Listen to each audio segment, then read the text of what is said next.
जय श्री राम। अब कथा में आगे है कि रावण ने किस प्रकार से अपने सारे क्षेत्र का विस्तार किया था। बरनि न जाय अनीति घोर निशाचर जो करहीं हिंसा पर अति प्रीति तिनके पापे कवन मिति। भयंकर राक्षस जो अनीति करते थे वह कहीं नहीं जा सकती। हिंसा में जिनकी प्रीति थी उनके पापों की कोई हद नहीं थी।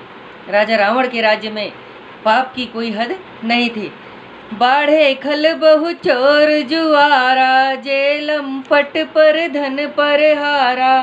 माँ नहीं मातु पिता नहीं देवा साधुन सन करवा वहीं सेवा। जिनके यह चरण भवानी ते जानौ निशिचर सब प्राणी। अतिशय देखी धर्म कै ग्लानि परम सभीत धरा कुलानी। तब उस समय में राजा रावण के राज्य में क्या हुआ कि ऐसे दुष्ट चोर जुआरी बहुत बढ़ गए जो पराये धन और पराई स्त्री पर मन चलाते थे। माता पिता और देवताओं को कोई नहीं मानते थे, साधुओं से सेवा करवाते थे। महादेव जी कहते हैं कि हे भवानी, प्रभु शंकर जी कहते हैं कि हे भवानी, जिनके ऐसे आचरण हों उन प्राणियों को राक्षस ही जानो।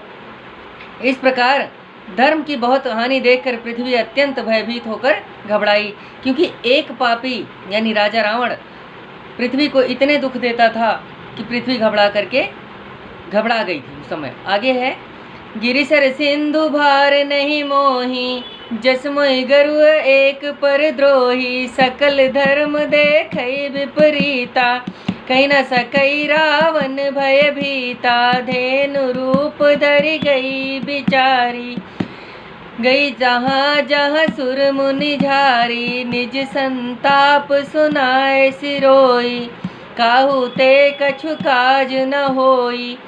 ऐसे दुष्ट चोर जुआरी बहुत बढ़ गए जो पराये धन और पराई स्त्री को मन चलाते थे, माता पिता और देवताओं की सेवा नहीं करते थे। महादेव जी ने कहा कि ऐसा जिसके भी आचरण हो वो सब राक्षस ही हैं। पर्वत नदी और समुद्र का बोझ मुझे इतना नहीं है। माता पृथ्वी कहती हैं कि पर्वत नदी और समुद्र का बोझ मुझे इतना नहीं है जितना एक परद्रोही यानी रावण मुझे सता रहा है।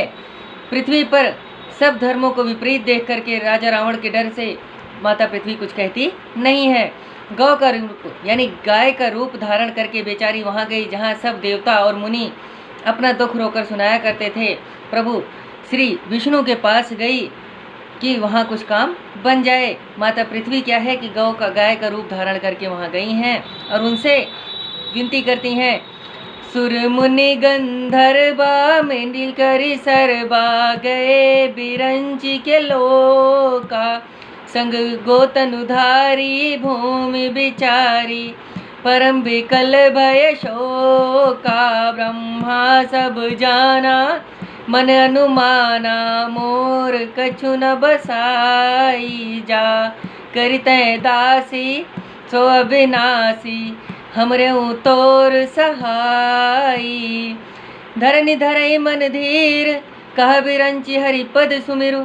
जानत जन की पीर प्रभु भंजहि दारुनि विपत। अब क्या हुआ कि गौ माता रावण के भार से, रावण के दिए गए दुख से इतनी दुखी हो गई कि वह सब मुनियों और गंधर्वों को लेकर के भगवान विरंची यानी ब्रह्मा लोक को गई हैं और ब्रह्मा से कहती हैं कि मेरी रक्षा कीजिए। तो भय और दुख से व्याकुल बेचारी पृथ्वी ब्रह्मा जी ने सब जान लिया। उनको देखते ही मन में अनुमान किया कि मेरा कुछ वश नहीं चलेगा, क्योंकि राजा रावण को ब्रह्मा जी ने ही यह आशीर्वाद दिया था। पृथ्वी से बोले कि जिनकी तुम दासी हो वह अविनाशी परमात्मा हमारा सहायक है, यानी परम ब्रह्मा वही विष्णु हमारे सहायक हैं। हे पृथ्वी, वन में धीरज धारण करो, हरि के चरणों का स्मरण करो। प्रभु अपने भक्तों की पीड़ा को जानते हैं, वही इस कठिन विपत्ति को दूर कर सकते हैं और वही इस कठिन विपत्ति को दूर करेंगे। इसी के साथ प्रभु श्री रामचंद्र जी की कथा में आप लोग हमारे साथ बने रहे, उसके लिए दिल से धन्यवाद। मैं बहुत अच्छे से यह बात समझता हूँ कि यह पूरी वीडियो देख पाना थोड़ा मुश्किल है, क्योंकि इसमें कोई वीडियो एडिटिंग नहीं होती है। जितना नॉर्मल मैं बना पा रहा हूँ, जितना अच्छा बना पा रहा हूँ, मैं अपनी पूरी कोशिश कर रहा हूँ और आप लोग हमें अपना आशीर्वाद दे रहे हैं, उसके लिए दिल से धन्यवाद। जय श्री राम।